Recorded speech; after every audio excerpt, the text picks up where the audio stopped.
2007년 7월 4일 수요일입니다.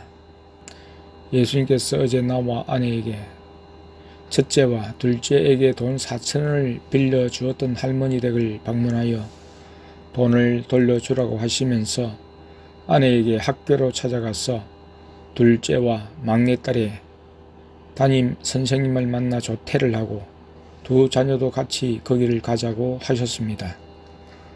오전 2교시가 마쳤을 시간에 예수님과 성령님과 함께 초등학교로 갔습니다. 아내는 선생님들을 찾아뵙고 조퇴를 해 주십사 말씀드리고 허락을 받아 두 자녀를 데려왔습니다. 우리 모두는 예수님의 특별한 시험과 지시에 순종하였습니다. 땡땡 고개를 넘어가기 전 아래에 있는 빨간 백돌집의 대문으로 들어가니 개들이 짖었습니다. 할머니는 방 안에 누워 계시다가 우리가 부르는 소리를 듣고 나오셨습니다. 어제 두 자녀가 산길을 헤매다가 할머니 집에 들렀을 때 선뜻 차비를 빌려주신 것에 감사 인사를 드렸습니다. 할머니는 교통사고로 다리가 불편했는데 예수님이 둘째에게 아픈 곳에 손을 얹고 기도해 주라고 하셨습니다. 둘째가 기도할 때 예수님과 성령님이 하나가 되셔서 둘째의 몸 안에 들어가셔서 치료의 능력과 불을 할머니에게 넣어주셨습니다. 할머니는 자신의 병을 모르고 있었습니다. 본인이 알지 못하는 가슴의 병을 예수님이 치료하여 주시고 구원하여 천국에 데려가시고자 할머니를 찾게 하신 것이었습니다. 할머니는 처녀 시절 교회를 다녔으나 오랫동안 예수님 없이 살고 있었습니다. 한 영혼의 구원에 대한 하나님의 관심을 읽을 수 있었습니다. 예수님이 나로 말씀을 전하게 하시고 아내로 이야기를 나누게 시간을 주셨습니다. 예전에 다녔던 가까운 교회를 나가도록 건면하고 돌아왔습니다. 예수님께서 할머니 병이 천천히 나을 것이고 교회에 나가시면 구원하시겠다고 약속을 하셨습니다.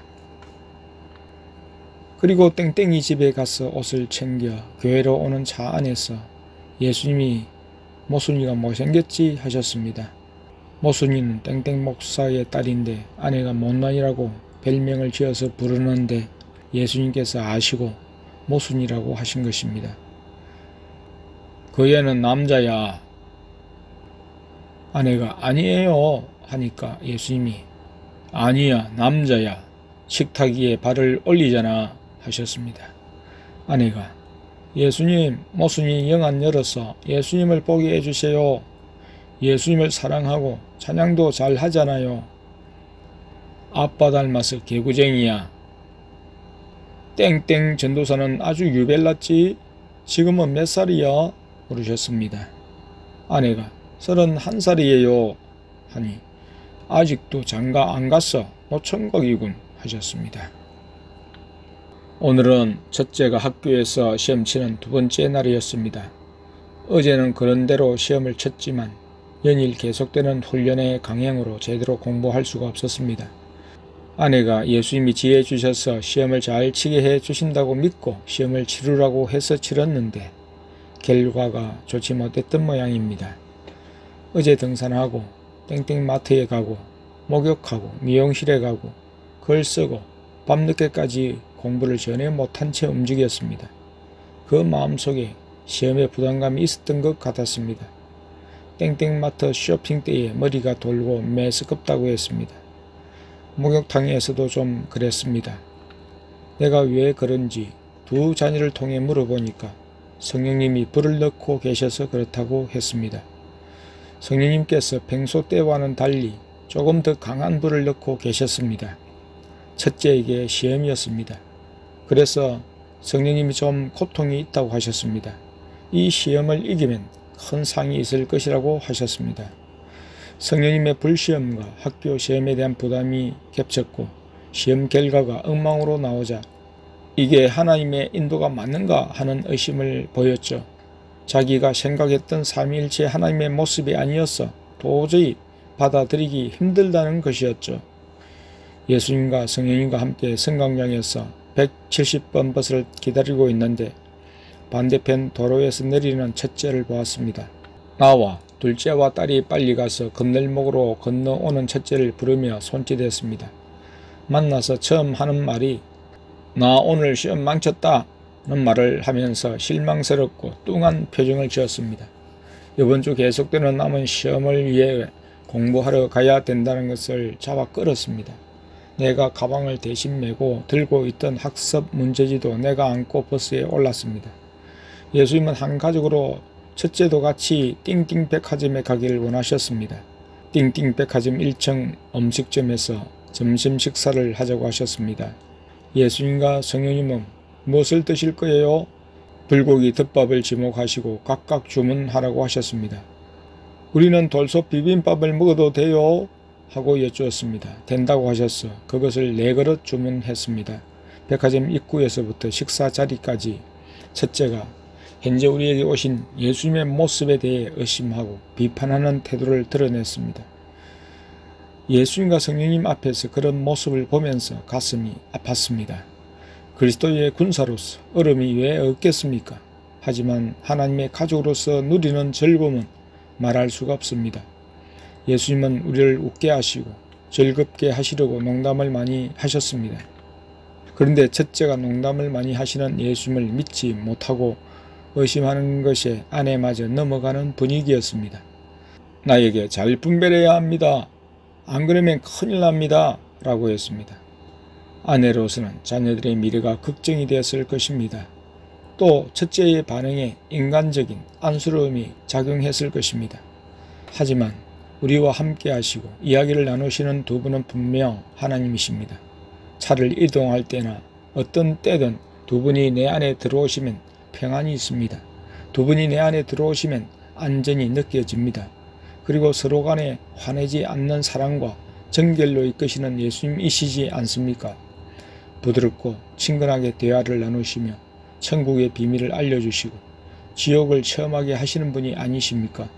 차로 이동할 때나 어떤 장소에 갈 때 악한 영들이 무서워 벌벌 떨지 않던가요? 그리고 우리의 묻힌 과거를 드러내시기도 하셨습니다. 예수님은 우리 부부의 싸움을 말씀하셨습니다. 아내가 예수님께 제 죄가 기록되는 책에 죄가 많이 기록되어 있지요 하니까 다른 죄들은 회개해서 다 지어졌다. 그러나 부부 싸움에서는 회개할 것이 조금 남아있으니까 회개하라 하셨습니다.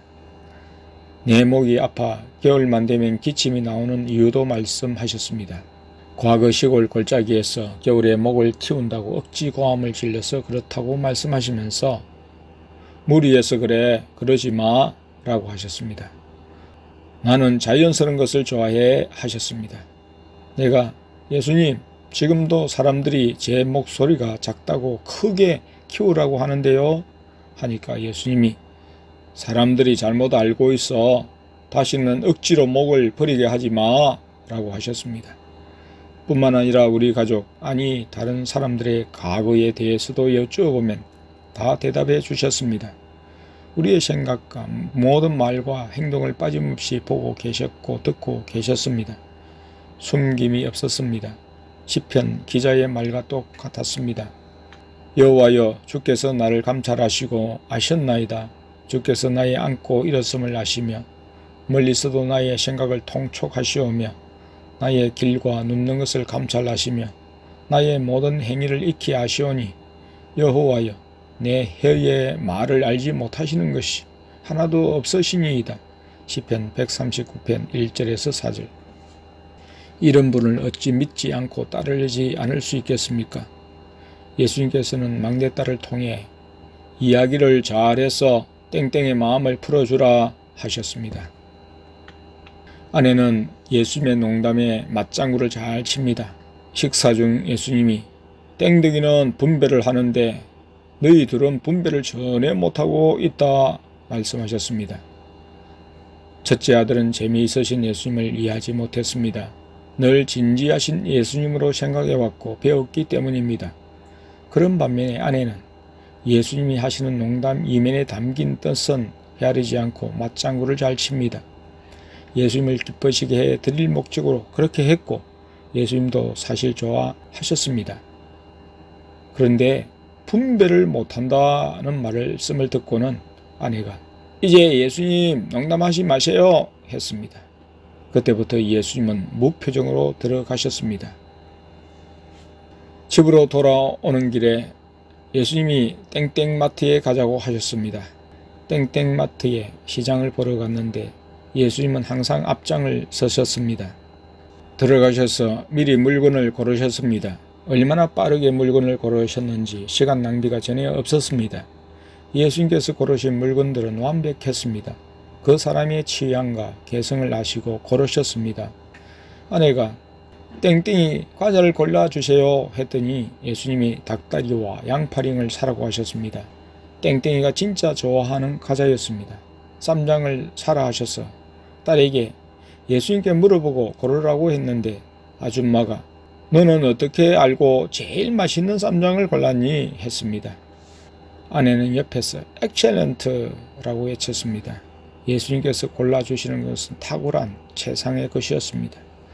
예수님은 어제 조카딸 땡땡에게 옷을 사주신다고 말씀했는데 땡땡이의 옷을 사주신다고 했습니다. 땡땡이에게 옷을 사주시는 것은 처음입니다. 땡땡은 둘째와 막내를 통해서 예수님의 마음을 더 잘 알게 되었습니다. 예수님께서 가시는 곳으로 모두 따라갔는데 예수님이 블라우스를 딱 짚으셨습니다. 두 벌을 골라주셨는데 막내가 이거예요 하고 물어보고 마지막에 하나로 결정되었습니다. 땡땡은 자기에 정말 맞는 옷을 고르셨다고 대만족이었습니다. 다음에는 치마를 보러 가자고 재촉하셨습니다. 바로 골라주셨는데 더 이상 돌아다닐 필요가 없었습니다. 평소에 땡땡이가 옷을 고르면 정말 이상한데 예수님은 정말 코디를 잘 해주셨습니다. 이에 땡땡은 영안으로 예수님을 더욱 보고 싶어 했습니다. 예수님은 막내딸의 슬리퍼도 골라주셨고 또 우리와 같이 저녁 식사도 하셨습니다. 하지만 말수가 적으시셨습니다. 묻는 것만 대답하셨습니다. 아주 짧은 대답만 하셨습니다. 그래, 이 전부였습니다. 물론 오늘 수요일 예배는 저녁 7시 30분에 드리라고 문장으로 말씀하셨습니다. 저녁 식사가 조금 늦어져서 7시 40분에 찬양을 시작했습니다. 처음 찬양을 부르실 때 마이크를 잡고 부르시는데 기쁘신 표정도 않고 그냥 부르신다고 했습니다. 분위기가 쓸렁해졌습니다. 그래서 아내가 예수님 농담도 좀 하세요. 죄송합니다. 말씀드리니까 그때부터 예수님이 기분을 푸시고 자기가 고르시는 찬양을 슈퍼맨 복장을 하시기도 하면서 열정적으로 부르셨습니다. 오늘은 말씀을 빨리 들어가라고 하셔서 찬양을 몇 곡만 부르고 설교에 들어갔습니다.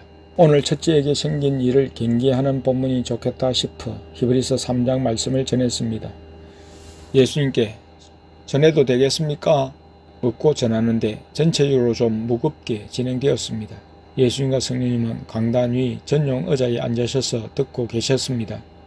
어느 정도 진행하고 예수님이 설교를 끝내라고 하신다 해서 설교를 마무리하고 끝낼 때 예수님이 한 손을 들어 스탑! 스탑! 하셨다고 막내딸이 말했습니다. 바로 스탑! 하신 그때에 설교가 정확히 마쳐졌다고 했습니다. 오늘은 설교가 짧아서인지 설교를 담는 천사들이 땀을 흘리지 않더라고 했습니다. 설교 후 기도와 주기도로 예배를 마쳤습니다. 예수님께 중보기도로 들어갈까요? 여쭈니 글을 쓰라 하셨습니다. 글을 쓰는 중 예수님이 첫째의 기분을 풀어주시려고 그러시는지 예수님과 성령님 두 분이 갱운기 게임을 하러 가신다며 먼저 둘째와 막내에게 앞에 나와 해보라고 하셨습니다. 그러다가 첫째와 조카딸 땡땡도 같이 나와 하라고 하셨습니다. 막내가 희한한 몸 동작과 표정으로 많이 웃겼습니다. 첫째도 갱웅이 놀이를 하면서 표정이 금세 밝아졌습니다. 웃음이 생겨났습니다. 예수님이 나와 아내까지 나오게 하시고 놀이를 하라고 하셨습니다. 오랜만에 자녀들과 함께 놀이를 했습니다.